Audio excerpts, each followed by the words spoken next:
Good afternoon, this election Tuesday. This is the City of Marion City Council work session for November 5th, 2024. Get started. I think, Jake, are you up first with us, the presentation? Good afternoon, Mayor or City Council. Jacob Hahn, Deputy City Engineer. With me is Louis with Rennerek Associates. We're here to give the final Central Plaza construction update. And after we're done here with questions for Louis, then we'll invite Seth up to give his proposed plan for things moving forward. Hi, everyone. I'm Louis Ruggio with Rennerek Associates, project manager on Central Plaza project. So to kind of go through things we've had complete here in the last few weeks, we do have the addition completely blocked up, and masonry is complete there, along with the fire tables and the light piers. We also have now completed the play structure retaining wall, and the play structure installation crew will be on site on Monday. Start working on that. They've got some footings and prep work that go along with that. In the depot itself, we are just about wrapped up with MEP rough-in. We've got our contractor lined up to start framing up ceilings next week. And then also we are close to being wrapped up on building the ice loop floor with the first pour date of that for that floor of 11/19. We have taken delivery of all of the ice loop equipment, chiller, condenser, everything is set in place and ready to pipe up. And they're going to start working on that next week as well. That'll be modern piping. They've hired local for that. So that's good. And we took delivery of light poles 2 weeks ago, and those are all prepped. And thank you to the Medco group, because they let us use that area, the 6th and Main South lot, for staging on that.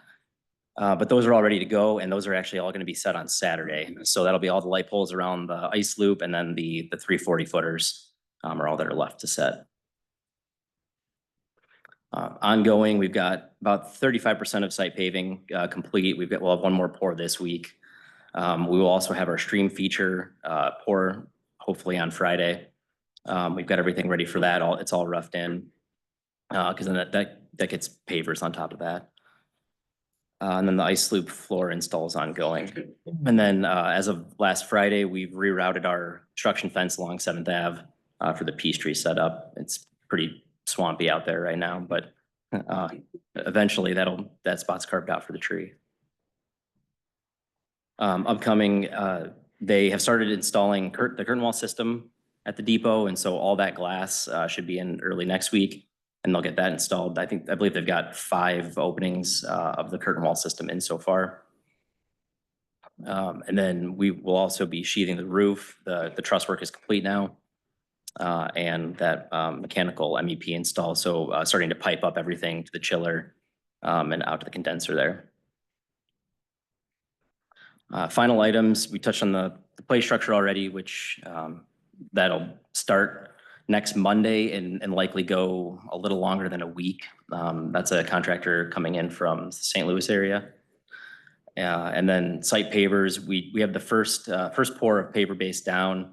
They're looking for a little bit more space, so hopefully mid next week we'll be able to get HMA asphalt in, which will be the actual layer that the pavers sit on there around both the east side, where adjacent to the Broad Main building, and then also around the depot itself.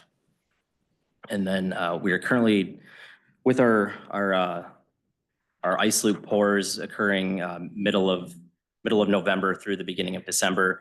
We've got a period of time that we cannot do anything with that concrete for curing purposes. And so we're looking at early January, getting that first sheet of ice on, everything painted, and going through all that training process with the city for the ice loop itself.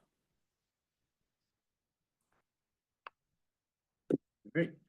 And with that, as always, you can stay informed at our website with the link on the feed here, where you can support the capital campaign, view the live feed, as well as my bi-weekly construction update email. Sign up with that. We'll be happy to answer any questions. Questions? So the question I keep getting asked is, will the ice loop at all be open this winter? Seth will touch on that momentarily. Ah, I'd hate to steal his thunder, so that, I mean, that's the key question. I think obviously, once we start putting the windows in the depot, that is gonna change a lot of the appearance and what's going on. I think people still don't understand what's gonna happen with the depot, that's gonna be enclosed, because you're doing a lot of work inside that they're not seeing, so. Right. Once you guys put the windows, slap the windows in there, people are gonna say, wow, that's looking really nice, so looking forward to that. The other piece of that after the windows go in is we do have the columns for the canopy being milled so that they have that same decorative pattern on the corners that the old ones did. And so once those windows are in, then we'll get those columns in and get that canopy built back. So one other question. So once we come to the springtime, and maybe this is Seth's question too, but once we come to the springtime, obviously you've got a work zone there with all the grass and mud and everything. So is that, I'm assuming that's all the spring work that Parks needs to be doing and getting that all put back into shape? So that will be part of our contract. That's part of your Yeah, contract? yes, seeding, and then there's a reinforced turf that goes along 7th Ave, and then the plantings. Yeah, so we'll re-engage and hopefully early to mid-March on some of that stuff. Okay. Our intent for right now is to put up snow fence through the winter that basically blocks off so that paving is the only accessible route. Okay.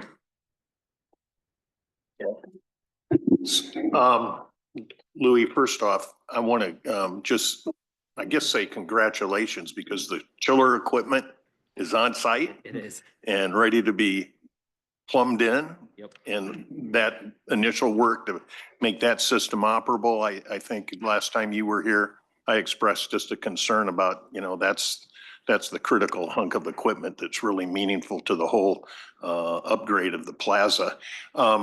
So I just, again, congratulations for that. And I'm just hoping that we don't have too bad of weather in between now and the end of the year so that all that work can progress. Seth, in advance of responding to Steve's question, he's very anxious to see the ice sheet ready to go. I just want to know, will you be renting double runner skates for Steve? It's a safety thing. Those 2 runners on each skate are an important thing for him. I'll be on a sled.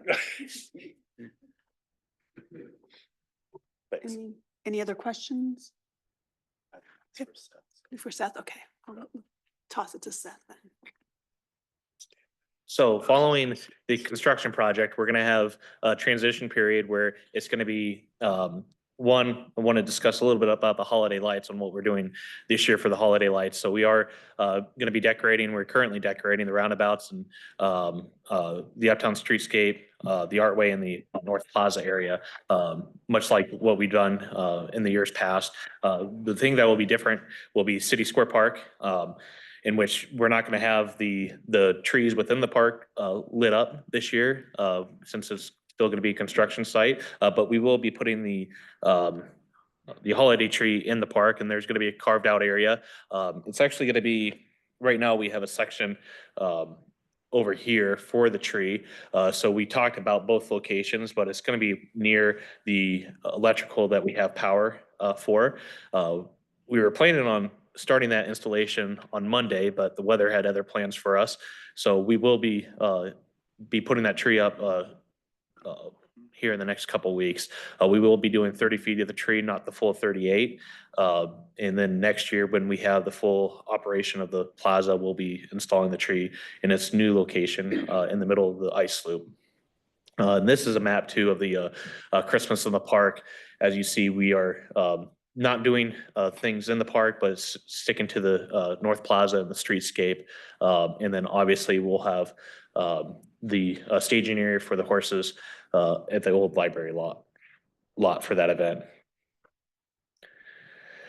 In addition, for the ice skating loop, there's not going to be any activity in December for ice skating, but we'll begin building the ice and working with Rennerneck and the contractor they have to train park staff and staff on how to build the ice, how to maintain it, and then we'll facilitate a soft opening in mid-January, and we'll have that for for about 3 weeks. And when we do the soft opening, we'll do skate rentals in which we'll have skating aids available for people to utilize. We're doing that free and open, and we'll have some more operational schedule items that will continue to touch base with council on what the soft opening will look like and what operations will look like for the following season next year at the next council meeting.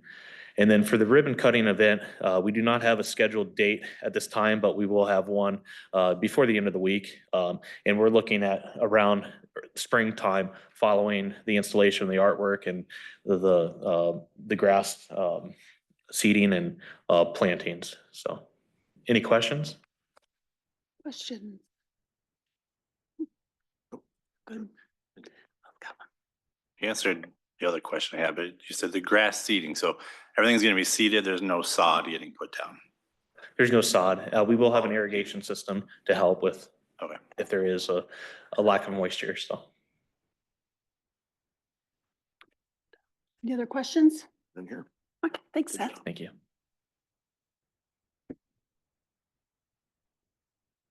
Next up, I think we have Bill, annual presentation from the Marion Public Library Board of Trustees. Good evening, Mayor Pro Tem and Council. Thank you for the opportunity to allow us to give you some highlights and share with you our FY24 annual report. In front of you on the dais is the library's FY24 report. It is actually the pen in disguise. It has a little banner inside with some highlights of our fiscal year. And also in front of you is a copy of our just fresh off the presses strategic plan, which we won't be addressing this evening, but we'll come back with updates for in the future. But with me this evening, I'd like to recognize and introduce 3 of our board members. We have Kim, Susan, and Ross with us this evening. And Ross McIntyre is our board chair, and he will be doing our update presentation for you all with an opportunity to ask questions in a couple minutes. Ross? Thank you. I heard this was a working session, so I brought my ping pong paddles, a couple board games. Perfect. So I guess everybody has a different idea of what working session means, but thank you. First of all, take this opportunity to thank you. There's a lot of hard work and dedication in this room, and I want to take the opportunity to say thank you for the hard work you've done to make the city of Marion a great place to live and a great place to raise a family. And so thank you. And thank you, Grant Harper, for this photo that we have here. What a year. This is just a small glimpse at everything that happened this last fiscal year.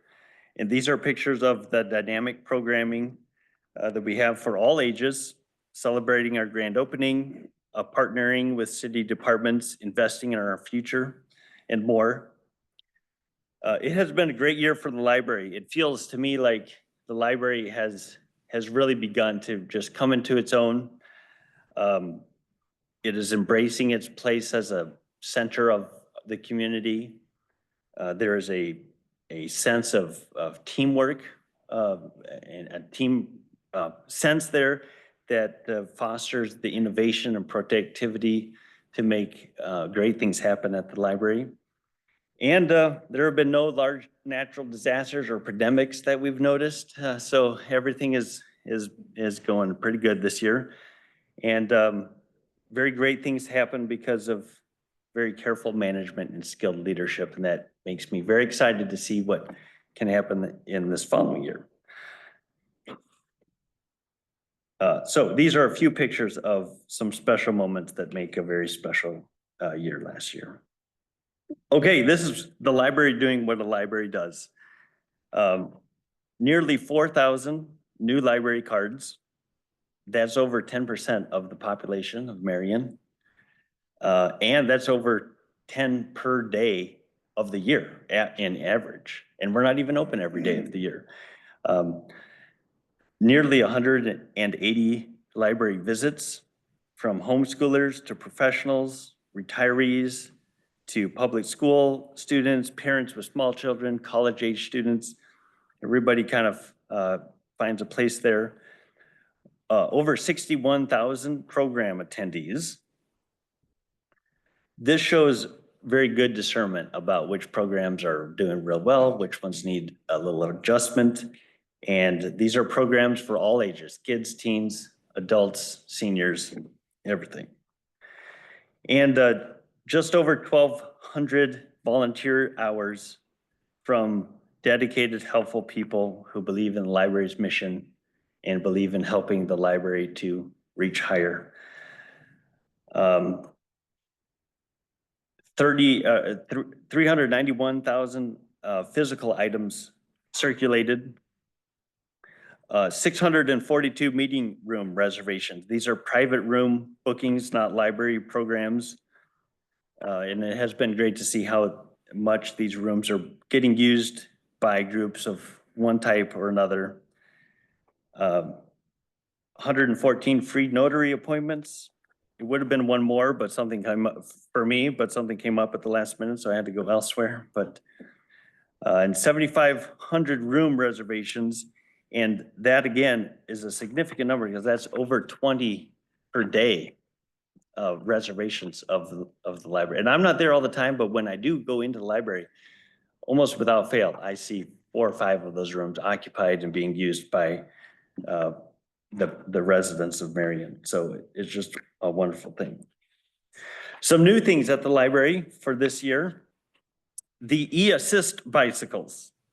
You can check out one of 2 bicycles for use within the city limits here of Marion. Borrowers must be 18 years of older. And this expands the library's library of things, which also includes, baking pans, board games, puzzles, ukuleles, binoculars, pickleball equipment, not ping pong paddles, but I'm going to change that here in a few minutes. All right. Other new thing at the library, the Fiera Code program. So this is an online coding platform that teaches coding from the ground up. There are well-attended coding, clubs for teens and tweens. And this expands the library's STEM program offerings. Learning something new is something that the library always promotes. Whether it's finding a new book to read that you fall in love with or learning new skills for the modern world, and also new at the library. So the Fold in the Cheese Cooking Club, this is by far the coolest thing going on at the library based on what I'm hearing. This is a cooking program by average cooks, for average cooks, highly anticipated, well-received program. The on-site capacity is always exceeded or met. And then thousands of people watch this live stream every time. So it's a big thing going on. Topics have included and do include meals for crock pots, easy weeknight dinners, food for holiday gatherings, special events, and that is a popular thing. All right, more new stuff. Makerspace appointment scheduling. Patrons can book appointments through self-scheduling software, and then the software in turn provides accurate tracking of machine usage, allows the staff to better prepare for appointments. The staff can offer personalized, high-quality customer interaction service during the makerspace appointments. And this room and these amenities have helped create gifts for family members, items for class projects. It enables curiosity and hobbies, enables hobby things. I've used it myself for some of my bookbinding projects. I mean, it's a wonderful thing. And the software allows me to go to the website and schedule an appointment, and everything's kind of seamless that way. All right. In the makerspace, we offer many STEM opportunities. the science, technology, engineering, math opportunities. And there's a large range of amenities from high-tech things like 3D printers, laser etching, the Cricut drafting things that which I've used. And then low-tech things like a sewing machine, so we get that. Okay. Also new at the library, the naloxone vending machine. This is part of the Lynn County's naloxone program, vending machine program, and it ensures individuals in the community have free access to naloxone, Narcan, and other harm reduction supplies, and reduces barriers to healthy living. In that machine are things like sharps containers, wound care kits, hygiene kits, condoms, tampons, and I think it's on its 6th or 7th time being refilled. So it's being used by the community quite a bit. All right, more new stuff. Let's keep going. This is fun. Recording studio is up and ready to go. It's open for patron reservations, including a manual, a printed manual on how best to make the best, a product here. There's also Finale, a music notation software program. And patrons have used the recording studio to record podcasts, record audiobooks, musical performances, and more. Also new at the library are STEAM kits. So the science, technology, engineering, art, and math kits for kids to encourage curiosity and creativity. This is generously enabled by a grant through Alliant Energy, who is no doubt thinking about recruiting future employees. And there are books, hands-on activities, including puzzles, games, kits for themed learning. The STEAM learning is a priority for the library. As you can see in the strategic plan that's in front of you right now. That's part of the mission that we feel that we want to provide to the community. Okay, so how do we pay for all of this cool stuff? Here is our adopted budget. Here is our expended amount. Here's our revenue generated. And then this is the result based on careful management and skillful leadership. And I would also note, this is the 3rd year in a row that the library has come in healthily under the budget that it's adopted. And like I said, good management, skillful leadership. Okay, my philosophy is that every presentation needs at least one pie chart. So here's the first one. It breaks down in broad categories the designations of our expenses, their staffing, operations, and collections broadly. I honestly feel that each of these 3 categories has been cultivated in a way to bring out the very best, and I could talk quite a bit about any of those 3. But this pie chart then splits it a little bit more specifically into how our collection portion is divvied up. So with that, physical materials are things like books and magazines and the e-bikes and the library of things.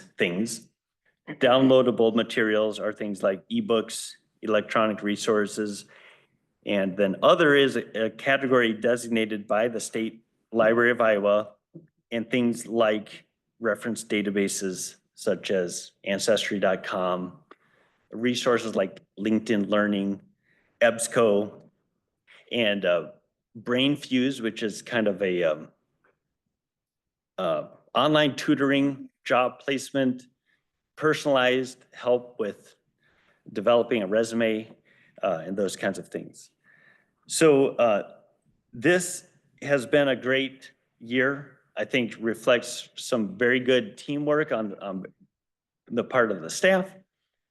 and very careful and skilled management and leadership there. So I'm very excited about what the next year can bring as well.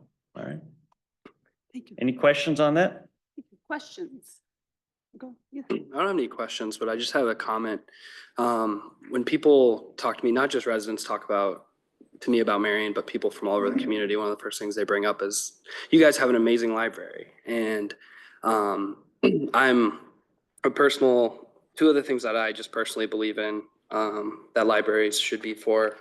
I'm really happy to see within the library's mission and vision, and one that's providing equitable access to residents and especially underserved communities, but also recognizing that the modern library is the community center and not just books. The books are super important, and that's kind of the backbone of the library. But as you guys talked about, it's a library of things.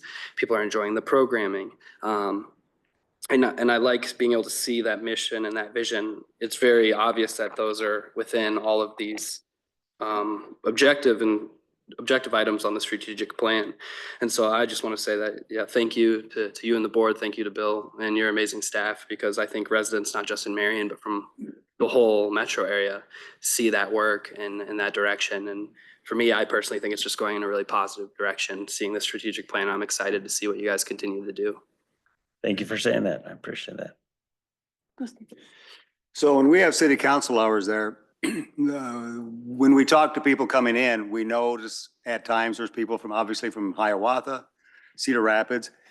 Do you keep track, or are you able to, out of the total 176,000 people that visited, do you have a breakdown of where they all come from? Or is that possible? Yes, excuse me. We do have a breakdown by municipality as well as rural and county users. So we do have the ability to track that, and we do track that. I think that's an interesting statistic to show that is not just drawing people from Marion, but it is drawing people from the surrounding area to come to Marion. So I don't call it tourism, but it is bringing people to Marion, so it really participates in that manner. And I'm absolutely shocked you guys did not mention one thing, or if I missed it, I was sleeping. Did you guys talk about the bookmobile? We did not talk about the bookmobile because it didn't launch in FY24. Well, yeah, but you got a stage here. I thought you might bring it up. So very briefly, I don't know what time council members arrived at City Hall today, but the bookmobile is in Marion, and it was parked outside the library today. Staff are actively working on fitting the bookmobile with its materials and technology. We are going to have a ribbon cutting planned for December 6th, the day of the Peppermint Walk. And I'm working with Ryan and Rachel on a sneak peek before the Peppermint Walk for council, likely at the work session before the Peppermint Walk. And so I'm assuming then right after that, they'll be equipped, ready to go and go throughout the community as another resource. Correct. And we are still finalizing our hold harmless agreements. I don't want to make any announcements at this time as to where the stops are, but we will be out and about after the Peppermint Walk. Looking forward to it. Thanks. Bill, a question that I have, and it sort of just lingers after construction of the library. Over the last year, has there been any residual post-construction things that had to be worked through, and kind of what's the state of the building? Is it now complete, steady state and fully operational, or there's still a few things that are demanding some attention? The building is complete and in steady state. We do have one lingering after effect that we have just recently become aware of. The majority of the construction of the building and the first year that we were open happened during an extreme drought period. With a wet spring and a wet fall, we're discovering that there are a couple of areas where flashing wasn't properly attached to the roof, where the outdoor terrace meets the fireplace on the second floor. So we have a contractor engaged with remedying those deficiencies. Other than that, the building is open and operational. Okay, good. That's kind of predictable stuff, I would think. Very good. Thanks. I just want to know, I really like this.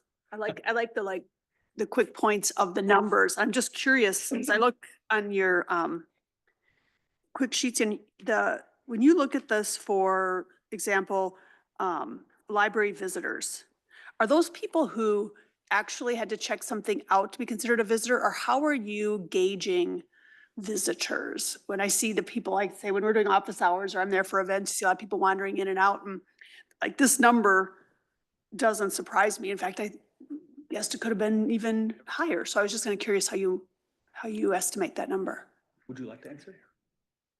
Go ahead. I mean, there's the gate count at the metal detectors that detect whether things are being carried out, also detect people that come in. There's, okay. So- And so is the number for the program attendees in the visitors number, or is that in addition to? That is included in the visitors number. It is, so we're counting those coming in for different programs. Yes. Have you seen the, I know the community rooms on the main floor see a lot of activity. Do the upstairs room gets rented as much as those? I think about the business meetings, or we've participated in a few other visitors that we've had discussions with, but do we see as much there, or is it mainly those two main floor rooms? So quite honestly, I haven't analyzed, compared the two rooms together. Anecdotally, I would say the rooms are being used just about equally. So we have varying size parties that utilize the spaces. The overall community room can be split into two. And the boardroom on the second floor is a tiny bit smaller than the half community room. So different utilizations are using the rooms for different purposes, but we have seen good usage of the boardroom on the second floor. Wonderful. And then just one question, more budget, and it's not so much reflective, but looking forward, are there big changes that are anticipated in requests or ways? You know, this is kind of like the first big years of being open and settling in and learning how to live in it. And, you know, you start to figure out, oh, maybe we'd want this, or maybe this works. Do you anticipate in the next year there much shuffling or big asks, or if there's a big deficit we need to, like, whether it's staffing or a gap with something else that you see coming? So we're actively working on the FY26 budget planning now with the entire team. In looking at the budget cycle that we've already been through, we've looked at asset replacement, we looked at capital improvement requests. The library has no significant capital requests for the next couple years. There are minimal assets that need to be replaced in the library because it's such a brand new facility. So to answer your question, as we are still settling into the building, I don't see big asks on the horizon.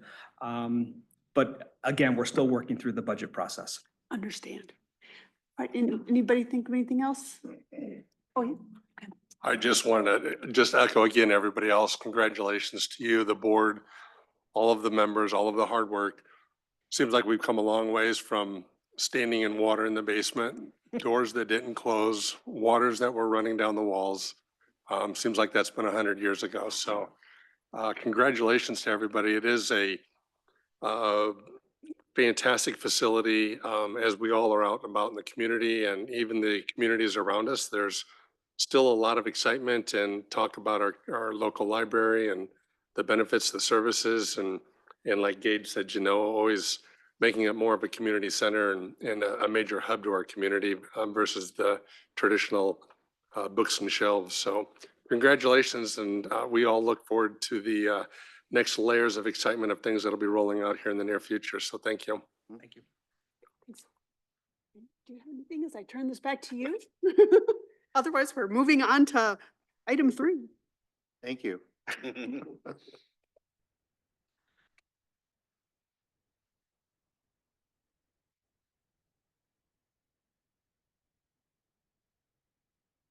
Good afternoon, Mayor and Council. As you know, every other year we host or conduct the National Community Survey through POLCO to gauge resident satisfaction and gather community member input. The last 2 times we conducted the survey was in 2021 and then again in 2023. Based on our results in 2023, we were invited to apply for some awards through Polco and the International City County Management Association. The Voice of the People Awards recognize local governments that place the high value on resident input, government performance, and use that community data that they collect in decision-making. I am pleased to report that Marion was selected for 5 of the awards that were presented. Excellence in community design, transformation in parks and recreation, transformation in mobility, transformation in natural environment, and transformation in community design. This window that we were measured in 2021, the pandemic was still happening, and also our streetscape project was still underway. And so I think a lot of the success that we saw really points to that completed project and the use of our Uptown District easier access and accessibility in that project area. Then also our natural spaces. So I wanted to make council aware. We have 5 certificates that will be added to our wall of fame in the lobby. So congratulations.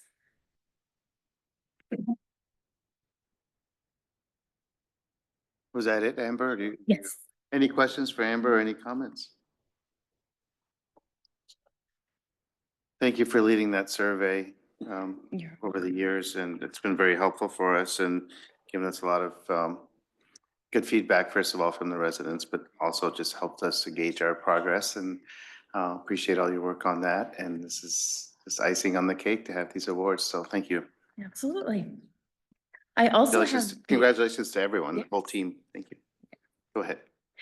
I also have the next item on the agenda. Just wanted to give council a quick opportunity to discuss city council office hours.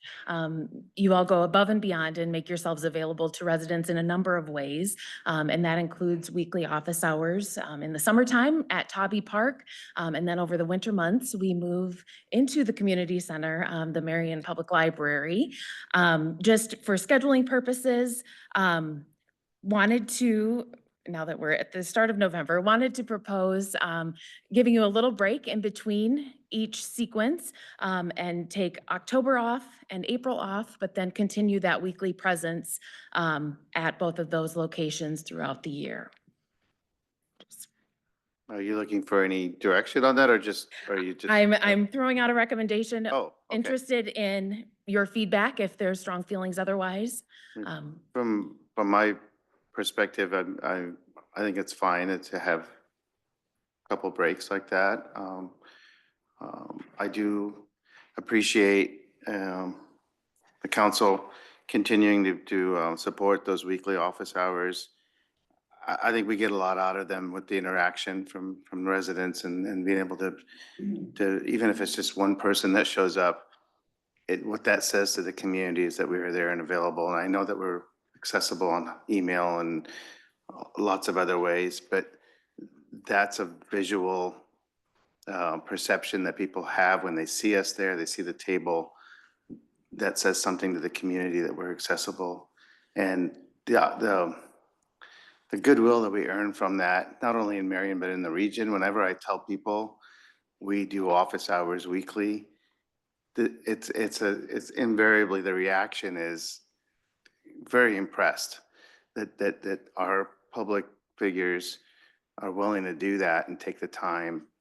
So it earns a lot of respect and credibility and positive goodwill in the region for the city, as well as just what we get out of it, you know, with the interaction with our residents. So again, I know I say this every time, but I do appreciate the council's commitment to that. So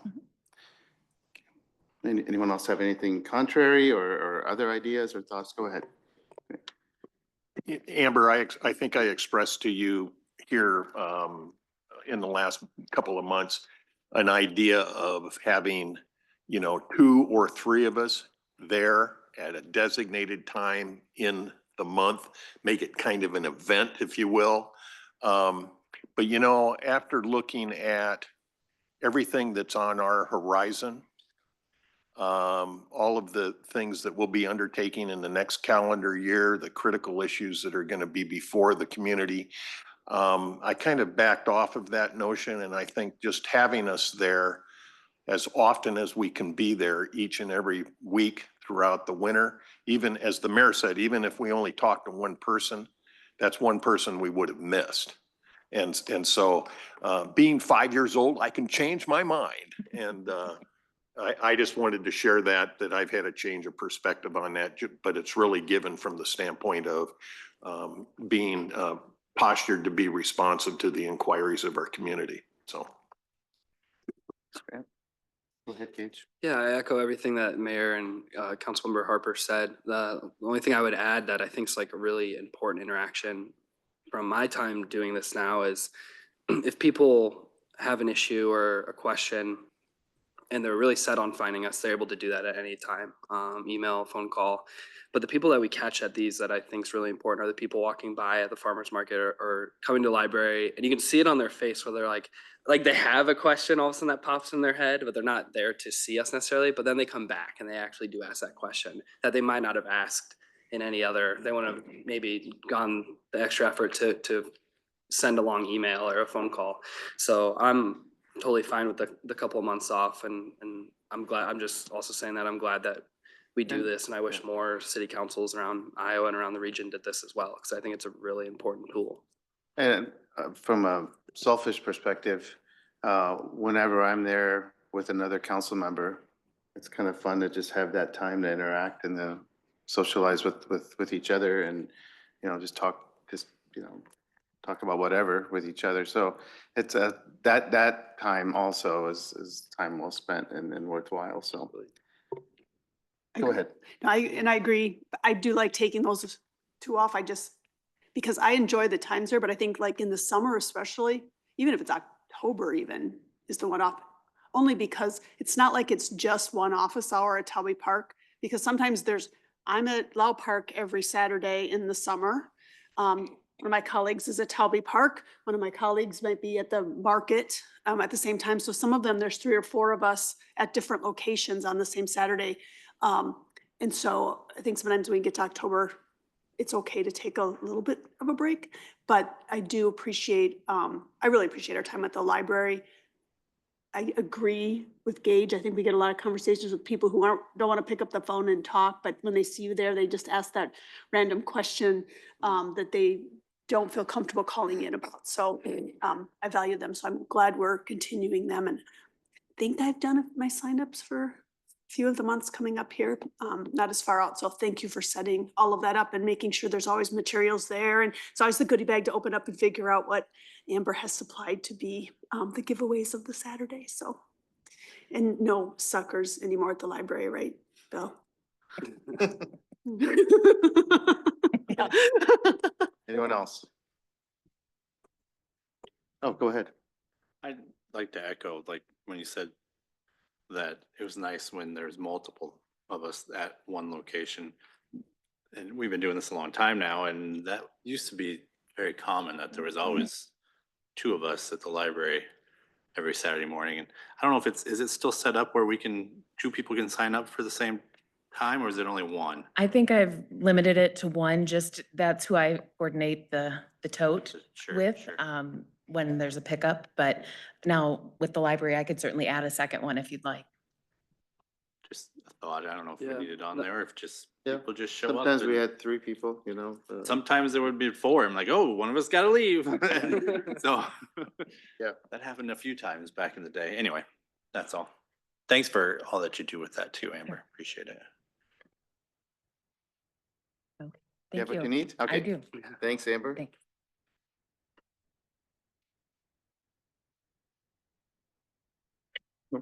Okay, the next item is, we have Brian McKenzie, Capital Improvements Program, fiscal year 26 through 30.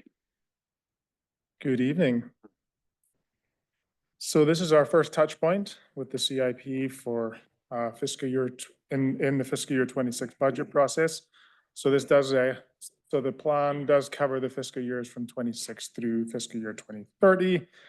The process should look familiar to what we did last year. we'll present the recommendations. You'll see our color-coded list that was in the packet. So this is just a little update of a refresher of what the capital improvement program is. So our timeline here, this is just the CIP timeline in the budget process. I just want to stress that there's no decisions that needs to be made tonight.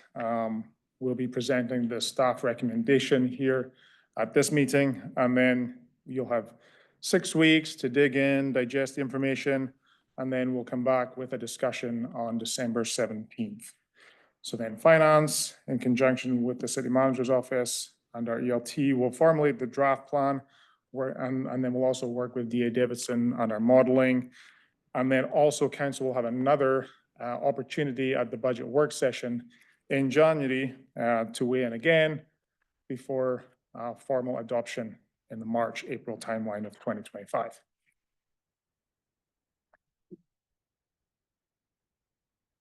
So just some key points here. The thing that I wanted to highlight was you'll see the staff recommendations on the next slide. Regarding capacity, if council did have a recommendation for a project that they would like to see funded, then obviously bring that up at the December 17th discussion. Finance would analyze the funding and the timing of the project, and we would try to slot that in. So an example of that was we got the feedback last year about the Irish Drive and a Tartars Road traffic signal activation. So we took that, we came back, we slotted it in. You guys also said then, hey, let's move it up. And so we came back to the budget work session accordingly. So that's an example of how that process would work. So your draft CIP document that was in the packet, these are the projects that staff is recommending to add to the active CIP projects. And these are highlighted in yellow on your draft document. Sorry, green, you're right. I'm looking at, actually, my color coding on the prioritized list, they're in green, and I put them yellow to just confuse everybody. On your draft document, I should have highlighted them green to be consistent with the colors. They're actually yellow there, but I'll change that to green. So just to confuse everybody. So I wanted to pause here in case you have any initial questions about these recommendations. I will go just show you the next slide. So we did put our council hat on like we did last year and looked at, okay, what projects would staff maybe recommend for consideration, stuff that's been brought up in the past maybe. So we did compile this list for your consideration. And then there is the unfunded list that you'll see in gray on your prioritized list in your packet that staff is not recommending for funding at this time. So I don't know if you want to pause for initial questions around any of the projects or the process. I don't know if Ryan, you want to say anything at this stage? And staff members are obviously here to answer any initial questions, but you do have that 6 weeks and we're always open for questions between now and then also. So Yeah, let's see if anyone has any questions before you move on. Any questions? Anything in particular? None? Okay, thank you. yeah. So that's all I had. It's really presenting this information tonight. I thought there was more, sorry. No, it's good. So making sure that everybody understands the process. We just wanted to make sure that you have multiple touch points, that you have ample time to weigh in on the CIP for this year. So that's all I had right now, and looking forward to discussion on December 17th. And We've got a couple of questions. Yeah. More of a comment. I just want to recognize and thank everybody involved in this process. I think a lot of residents don't, and other folks around the state don't recognize the budgeting process and how much it has changed here and the standard that it sets now for other communities, in my opinion, around the state of Iowa. So thank you to you guys and your team and all the department heads for coming together and being part of this really important process. But I would also just invite residents listening, and I'll continue when over the coming weeks when residents or other folks ask me, what's going on in Marion right now? And my answer is usually like, what's not going on in Marion right now? But now it'll be like the CIP, like I invite residents to really take a look at this packet. I know it's hundreds of pages, but it's really well done. You can skim it, you can go as deep as you want to, but these are the projects that really impact your neighborhoods, from streets to sewers to your parks. Like, these are the things that you actually visibly see. So if you take a look at this list over the coming weeks and you have opinions about it, reach out to council, ask questions to the city departments, because these are really important decisions that the council and the city make. And I'm just a personal believer that residents should be more knowledgeable of this process and get involved if they want to. Excellent point. Yeah, I do have a question about one project, and I failed to highlight it here in my electronic copy. The work that was done on 31st Street, evaluating the placement of a sidewalk, for the current representation, I don't see that listed. Is that in a different category? Yeah, so that's not part of the added CIP. So these are projects that are not currently in the CIP that we're recommending be added to the CIP. Okay, so there's an additional set that augments this representation. Yep, Yeah. so that's in the actual active CIP right now, so you just see it in the draft document, Okay. because it's an active project. And so I guess here's just one question relative to the process. So what is presented in our packet today is stable for our consideration up to and through our December discussion? Or are there other changes that will be made based on staff reevaluation? The only thing that might be changed, for example, you'll see in your packet, there's a Draper Park. There might be a couple of change orders for active projects, so that's the only thing that would really change. Nothing on this list should change between December. Yeah. Okay, all right. But I will highlight anything that changes between now and then on the active CIP, so it's very clear. All right, thank you. Anything else? I just have to say once again, this entire process has been so elevated, and we're light years ahead of where we were,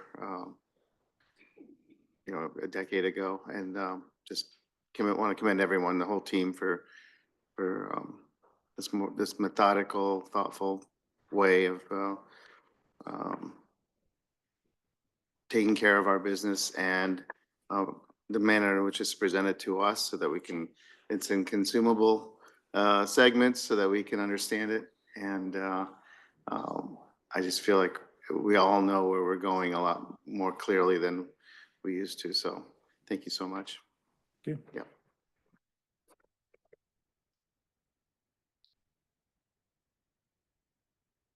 All right, Mr. Cooper, are you ready?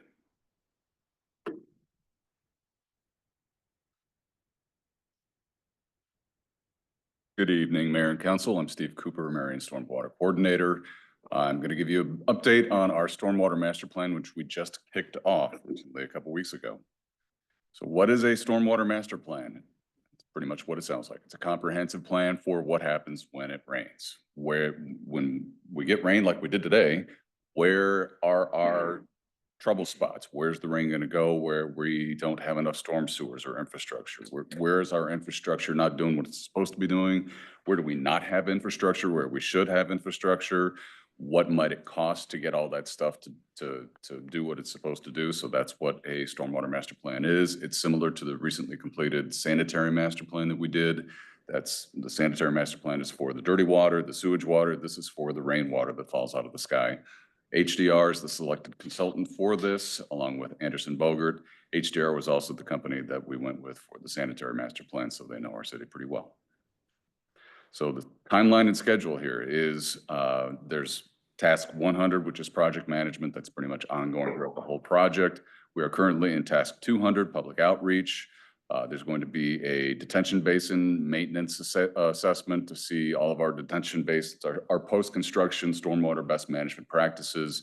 Where are the ones that aren't doing their job very well, and what might we need to do to make those a little bit better? What might that cost to get that up to speed?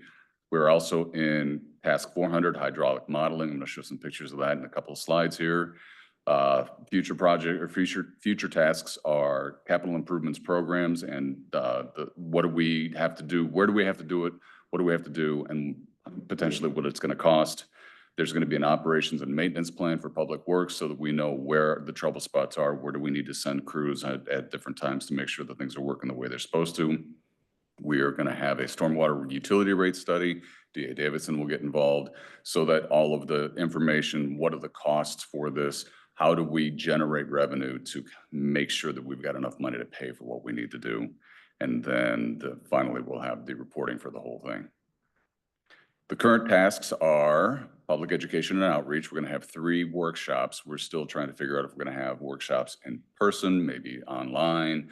We got to figure that out, how we're going to do those. There's going to be an online interactive geographic information map that the public or anybody can log into. They can put a dot on a map and say, here's where I am, and here's what I want you to know about the stormwater in my neighborhood, or what are the flooding or the water problems that we have in this area. We're going to be gathering input from everybody, from city staff, from city council. You all get your constituents call you to complain or contact you to complain about stormwater. So you have information, you have knowledge that needs to be included in this plan. We're going to be reaching out to get information from the public, from city staff, from you, from Medco, whoever has information, we're going to gather that in the coming months. The task 400 of hydraulic modeling, that's a very technical thing that HDR will be doing. We've provided them with our geographic information systems data, all kinds of other technical data so that they can put that into what's called a 2D rain on grid model and tell us where our trouble spots are so that we can see where the water goes when it rains. And these are some preliminary maps of what it looks like. So the darker blue is where we've got bigger problems. The lighter blue is where we've got water that might not be as much of a problem. And then if there's, obviously the other spots don't even really get the water. So this is kind of part of what is going to be in the report. Again, we just kicked this off a couple months ago. We are in the very beginning stages of it. And I wanted to give you guys an update and let you know this is what we're doing, and I'm kind of excited to see where it goes from here.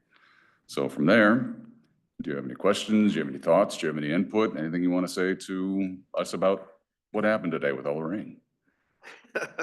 We appreciate the check-in and the progress report. So, but yeah, great. Steve, does the modeling incorporate any predictive information from NOAA to maybe say regionally what we expect from seasonal changes and rainfall? It seems to me, and of course, over the last 6 months, we've been very dry, and then all of a sudden we end up with a couple of days of 3-inch rains. And so I'm just wondering, is there anything that NOAA creates data-wise that we can then input into our hydrologic model to say, if that happens, that's what it means to our community? Just not that it's actionable, but it's in our mind of a condition that we may need to face in the future. Climate is always a challenge because, like you said, we had a very wet spring, had a very dry summer, and now we're kind of back up with the rain. So trying to keep up with that is always a challenge. NOAA and USGS, all of those different organizations that kind of keep up with that. Yes, it's definitely a consideration. All of the modeling, like the new FEMA maps that we just got, were taking into consideration that we are getting more precipitation. There is more water coming out of the sky. So yes, it is it's part of it. It is not going to be a major focus, but yes, we'll take that into consideration. All right, thanks. Gage? Yeah, this might be a silly question. Maybe I should already know the answer to this, but when was the last time master plan process like this was done? We have not done, we've done some mini watershed plans. We have the Indian Creek Watershed Management Authority that looked at more of a kind of administrative planning document that wasn't very technical like this one's going to be. There was a technical stormwater plan that was done for part of Marion in 1987. There was the Willow Creek one that was done a couple of years ago. We have not done one for the entire city Okay. yet. That's great then. I had no clue that this was the first ever, so that's amazing. Steve? Yeah, the number of master plans that this city has undertaken in the last handful of years has got to be very rewarding for our citizens, simply because they ought to be very comfortable, or much more comfortable, that the city is managing these issues and not letting the issues manage them. But relative to the public outreach, is the timing of those public meetings going to be such that those can be communicated in our next Marion Messenger? Because I know I get calls periodically regarding this issue. And so I know there's some people throughout the community very anxious to be able to sit down and at least see what's going on and communicate their concerns. So is the timing of that going to work out?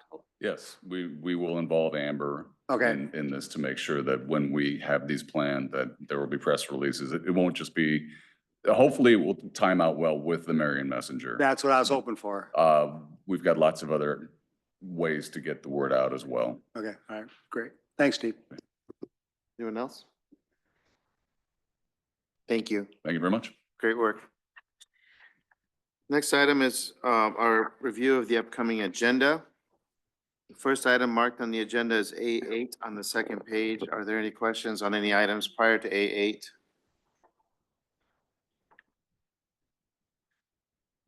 All right, Ryan, A8. Yes, thank you, Mayor. A couple meetings ago, Mark Seckman with Medco, Mark's here, presented the capital campaign that Medco is going through and the official request of the city as the lead investor in Medco to consider a new level. The resolution that would be before council on Thursday amends our professional services agreement with Medco to reflect that new amount. In addition to that amount, we've also incorporated into the agreement the different benchmarks that Mark has put together with the capital campaign. So those are things that our economic development team does review on a very regular basis with our partners at the chamber and Medco. Mark's here if you have any questions, and we can certainly ask any questions, but they're doing great work and we appreciate them. Agreed. Any questions for Ryan or Mark on that? Okay, thanks, Mark. The next item that's marked for discussion is D9 on, pages aren't marked, but D9. Any item prior to D9?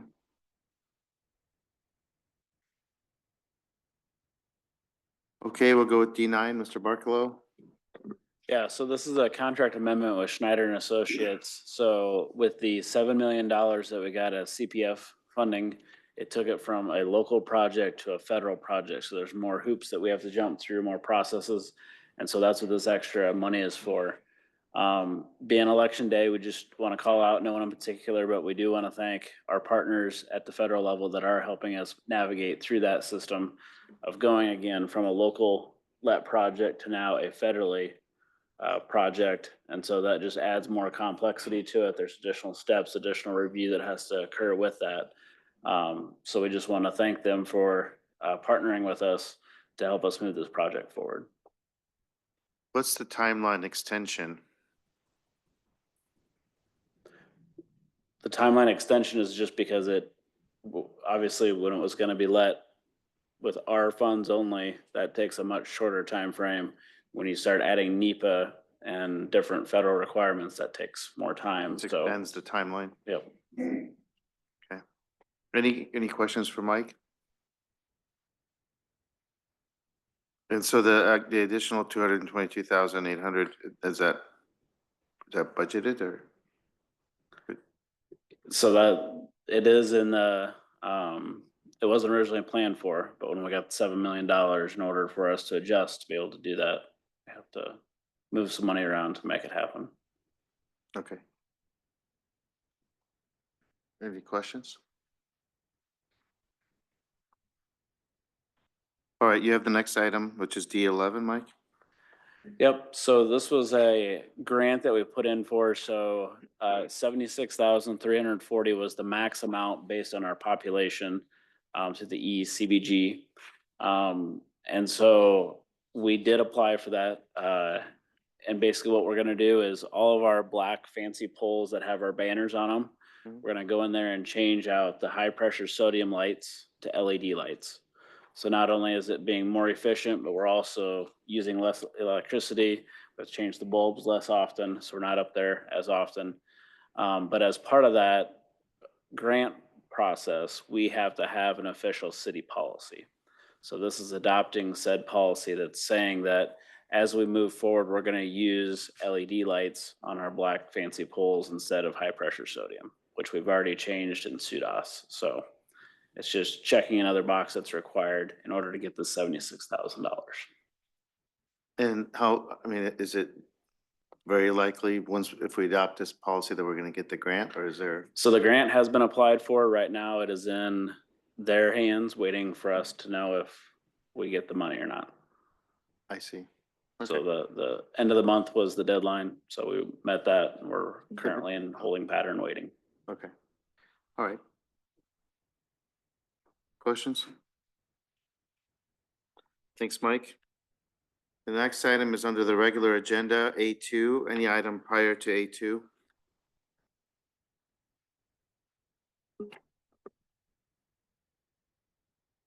Okay, Dave? All right, A2. I'll go ahead and kick this one off. This is, on Thursday, there'll be a public hearing on a development agreement for, the former Methodist Church project, the Bell Tower Lofts. As we all know, 55 residential units. Total project cost is 10 million. The development agreement, we will be doing, they made the ask for city assistance. It'll be done in two phases. There'll be a tax increment financing TIF, 10-year of 100%. And then that'll follow the initial rebate of a 10-year 100% as well. The TIF rebate will not exceed 475,000, and the urban revitalization abatement will not exceed 290,000. Sorry, will be estimated at 290,000. So you're looking at around 760 estimated total incentive on the project. In addition to the parking agreement, there's a parking element to the development agreement. As you know, we have 26 on-site spots to the east of the classroom wing. They have secured another 13 leased on the Farmer State Bank side of the kind of east of the Farmer State Bank. There's that little parking lot. So they've secured 13 additional lots there, or spots there. Working with Darrell High, what are those agreements? What does that parking lease look like for the individual tenants? We're working through that to avoid like a boat storage or trailer or RV storage eating up that spot for tenants. Assigning those spots, not necessarily to individual units on that accessory lot, but reserving them for tenants on the rear of the site. Again, trying to keep some of that more long-term or short-term parking pushed a little further back from the streets so the residents don't have to be affected. And then obviously just keeping the residents informed of the progress of the project, not just parking, but the entire development. So that's been built into that development agreement as well. And then always looking to secure additional parking leases, encouraging that throughout the course of, well, just to build out and obviously well into the future use of the building. Okay, I will turn over the meeting to the Mayor Pro Tem to handle any discussion on this. Questions? Steve? Yeah, Dave, I'm glad to see the parking requirement in there, and as I looked at the verbiage of that, talking about a 70% space requirement for the 70% of the 55 units. As you look at that on an ongoing basis, they've got 26 on site, which means they're always going to be looking for at least 13. How do you envision that happening, and what kind of enforcement, if I could use that word, would be in place at such time, say Farmer State Bank decides to terminate their lease for the 13 spots. And we've got this clause in there saying they're required to have 70%. So how do you envision the city enforcing that section of the agreement? Yeah, I think as I read it, it was more of the developer will always be actively seeking to achieve that percentage. I don't know if it was necessarily a hard requirement to be at that 70% parked. I think it was always to be actively pursuing it. I think it's a matter of, as if they lose the FSB lease, is working with the developer to, again, identifying potential private locations or maybe new public locations that those can be addressed at. So it's always going to be just working with the developer, working with area landowners, parking lot owners, making sure that they're making those connections and discussing future lease options. And I just want to add to what Dave's saying. The agreement does require them to file with the city on an annual basis proof that they are actively seeking. And Okay. if they don't provide that proof, then they're not in compliance. And if they're not in compliance, then we don't have to pay the rebate until they are in compliance. Okay. Sorry, we're passing the microphone here, but just one other thing too. If you recall, staff, on the heels of our parking study, staff asked council for authorization to begin the process of kind of planning out a parking committee. That would be in existence, not just on an ad hoc basis. So as we continue to develop it, as that committee, when we get to that point, that committee would be charged with going through the recommendations of the parking study, but also being aware of things like this so that we're actively making sure that we can plan ahead, anticipate, develop recommendations for council's consideration moving forward, and just so we can better handle and manage the parking requirements for the entirety of the uptown. Okay. Thank you. And just to follow up, quick little schedule. I think many of you may have saw the crane here over the last couple of days. They have been working on the bell tower loft area and removing some of that debris, as well as removing that big heavy stone that was kind of hanging off the roof there. So they've been doing just a little kind of buttoning up a few things as part of the demolition in the inside. The street may still be closed or will be closed periodically. So you'll see additional exterior demolition, probably starting in spring, so I'm gonna say March 2025. Site work, early summer, so June-ish 2025. Again, 18-month build out, but they've been doing asbestos remediation, internal demolition. I don't think they found any scary surprises. They found some surprises inside, but nothing really alarming. So they're gonna be working on that throughout the winter. Any other questions? All right. Okay, the only other item marked on the agenda for review is D3. Is there any item besides D3 that anyone would like to discuss before we go back to that one?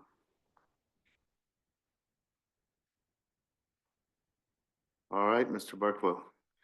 All right, so this is an ordinance updating our snow routes and winter storm parking.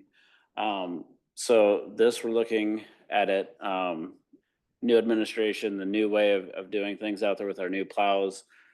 So one of the major things we're doing is we're taking emergency out of it. So a 3-inch snow event is not an emergency. It's Iowa. An emergency is going to be something where we have a blizzard and we're going to have to split shifts and stuff like that. But what we're going to try and do is train the residents. So if they know that there's a 3-inch or ice event that's coming, then they need to find alternate places to park the cars so that we can clean the streets the best way that we can possible. We will still do press releases and notices that go out to the public, but if we can start getting them trained that if the National Weather Service says 3 inches of snow or an ice event, it's automatic, no parking. We do have special parking decals for those that may not have a driveway or other means to park their vehicle elsewhere. We are also doing a lot with our community. So we've met with the county twice, with Cedar Rapids, both school districts, to figure out, are there ways that we can do things better that are better for the entire community? So we have been leading that way. So we're changing the 2080 with Lynn County on what routes we do versus what routes they do to make it the most sense. Same thing with Cedar Rapids. And then the school districts, we're looking at what are our primary and secondary routes and where are bus stops. So when they're trying to make that call at 5:30 in the morning, if they have school or not, if they can move that bus stop over one block, or if we can move that snow route over, if it makes sense, then maybe they don't have to delay school. Or maybe they only have to delay school and they don't have to cancel it. So then we can have more of that collaboration between everyone. So one thing we would like to do is, it is getting cold out. We'll have the first reading on Thursday, but we are asking to waive the rules and have the second and final consideration at the next set of meetings if council is willing to do that, so that we are prepared for winter weather when it should come. And then we will also be bringing, we currently have a standard operating procedure and a policy for snow. We're gonna combine those two into one document, and we bring that at the same time. So all the guys have been working together to put that together. Some of the 2080s may be a little delayed, so we might have to just put the policies in there, how we've discussed them, and wait for those 2080s to get through legal and bring those back at a later date. But we would have a new 2080 with Lynn County, and we'd have a new 2080 with Cedar Rapids, but those would be separate considerations. Okay, anything else? Nope. Any questions on that for Mike? Go ahead, Grant. Mike, in the, I guess it's attached to the memo, the ordinance update or ordinances update. In the second section for the amendment 313-10.11 winter storm parking. In B, it just says the deputy city manager and the public works director shall have the discretion. I just want to be clear, either one of you have that authority to put this into effect, correct? It's not, it doesn't have to be both positions concurring with that. Yeah, we can add an add or to clarify that. Okay, you read my mind. Yep. Dangerous. Thank you. Okay, that brings us to the closed session. Mayor, I move to adjourn to closed session regarding personnel matters as permitted under section 21.51I of the Code of Iowa. Second. Been moved and seconded to adjourn to closed session regarding personnel matters as permitted under the Code of Iowa. And we have the legal counsel's statement, please. Thank you, Your Honor. I have reviewed the proposed subject matter for the closed session and find the same to be appropriate under Iowa Code Section 21.51I. Any questions before we vote? Okay, roll call, please. Mr. Jensen? Yes. Mr. Harper? Yes. Mr. Miskman? Yes. Mayor Abu-Osley? Yes. Ms. Menzer? Yes. Mr. Brandt? Yes. Mr. Sternad? Yes. Thank you. We're now adjourned to closed session. Thank you for joining us.